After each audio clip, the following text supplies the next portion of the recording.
आज हम बात करने वाले हैं कि किसी भी शेयर के अंदर हम फंडामेंटल्स को कैसे देख सकते हैं। तो यहाँ हमने सिप्ला का शेयर खोला और हम जब नीचे जाएंगे तो यहाँ पे आपको फंडामेंटल्स दिखेगा।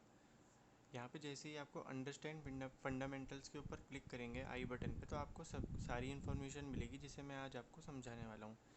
मार्केट कैप, जिसे हम मार्केट कैपिटलाइजेशन भी कहते हैं। मार्केट कैपिटलाइजेशन का मतलब ये होता है कि टोटल मार्केट में किसी भी कंपनी या रजिस्टर्ड, जो भी रजिस्टर्ड है स्टॉक एक्सचेंज पे, उसके कितने शेयर अब तक बिके हैं। मार्केट कैपिटलाइजेशन मतलब उस कंपनी का कितना मार्केट पे कैपिटलाइजेशन हो चुका है। अगला पॉइंट है पीई रेशो। पीई रेशो होता है price to earning ratio. Price to earning ratio जो होती है, कंपनी के एक शेयर ने कितने अर्निंग करके दी, उसको पता लगाने के लिए प्राइस टू अर्निंग रेशो को देखा जाता है।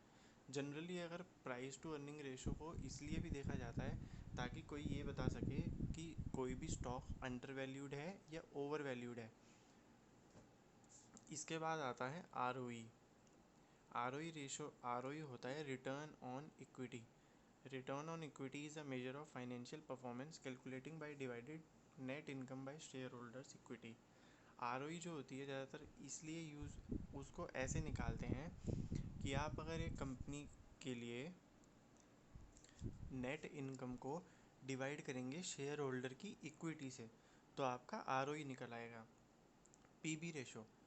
पीबी रेशो होता है प्राइस टू बुक रेशो। इसका मतलब ये होता है कि बुक में कितनी वैल्यू दे रखी है उस शेयर की और उसके कंपैरिजन में आपका इस समय रेट क्या चल रहा है।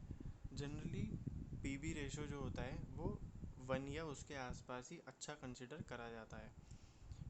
बाकी इंडस्ट्री पीई, जिसके बारे में हम अभी बात करने वाले हैं, वो भी बहुत मैटर करता है।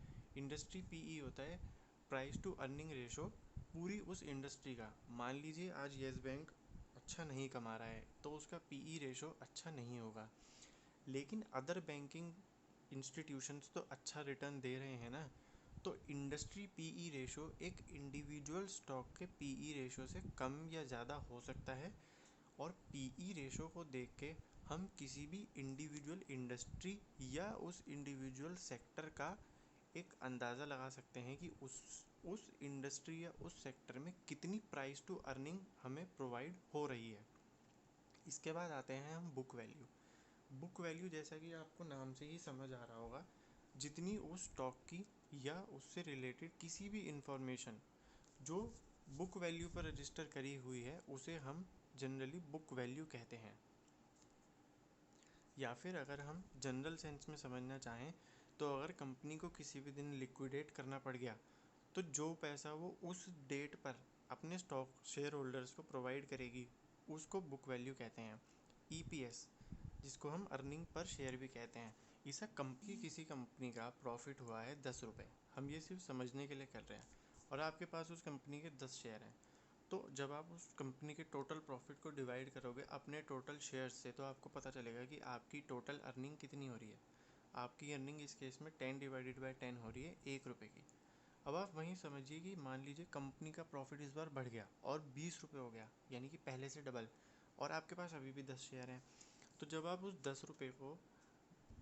20 रुपये के प्रॉफिट को अपने 10 शेयर से डिवाइड करोगे तो इस बार अर्निंग पर शेयर आएगी 2, यानी कि जितना हाई प्रॉफिट उतना ही हाई ईपीएस। लेकिन उसके लिए स्टॉक होल्डर्स के पास ज़्यादा से ज़्यादा स्टॉक भी होने चाहिए, इसलिए ईपीएस जनरल सेंस में कंपनी अपने हिस्से पे निकालती है, यानी कि जितने स्टॉक्स इस समय मार्केट में हैं उनको डिवाइड करवाती है जितना उसका प्रॉफिट है, तो ये अर्निंग पर शेयर निकल के आता है। Dividend yield. डिविडेंड यील्ड का ये मतलब होता है कि कंपनी एक स्टॉक पे कितना डिविडेंड दे रही है, उसे वो परसेंटेज में डिफाइन करने के लिए डिविडेंड यील्ड का यूज़ करती है।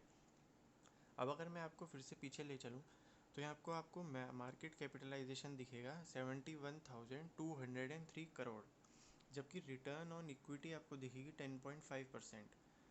पीई रेशो जो है प्राइस टू अर्निंग रेशो वो है 31.87। अर्निंग पर शेयर, सिप्ला ने अपने शेयर होल्डर्स को एक शेयर पे 27 रुपये कमा के दिया है। PB ratio price to book ratio है 4.52। डिविडेंड यील्ड, सिप्ला ने एक शेयर पे अपने एक शेयर होल्डर को 0.51% का रिटर्न दिया है डिविडेंड एक शेयर होल्डर को एक शेयर पे। इंडस्ट्री पीई, शायद ये सिप्ला जो है फार्मास्यूटिकल में आएगी। फार्मा इंडस्ट्री का इस समय पीई रेशो है 36.10 और उसमें से सिर्फ एक कंपनी सिप्ला का खुद का पीई रेशो है 31.87। जो मैं आपको अंदर अभी बता रहा था, एक कंपनी का पीई रेशो ज़्यादा या कम हो सकता है और हम उस पूरी की पूरी इंडस्ट्री या पूरे के पूरे सेक्टर का पीई रेशो देखने के लिए यहाँ पे पता लगा सकते हैं कि वो सेक्टर इस समय कैसा कर रहा है। आज 10 मई 2021 है, कोरोना वायरस का टाइम है, फार्मा इंडस्ट्री बूम पर है, इसलिए यहाँ से हम इंडस्ट्री पीई रेशो में ये पता लगा सकते हैं कि 36 रुपये 10 पैसे की इस समय इंडस्ट्री पीई रेशो है। बुक वैल्यू यहाँ पे एक शेयर की सिप्ला की 195.51 है, यानी कि सिप्ला का एक शेयर जब लिस्ट हुआ था तो वो 195.51 पे हुआ था। आई होप आपको समझ आ गया होगा। अगली वीडियो में हम फाइनेंशियल्स के बारे में बात करेंगे।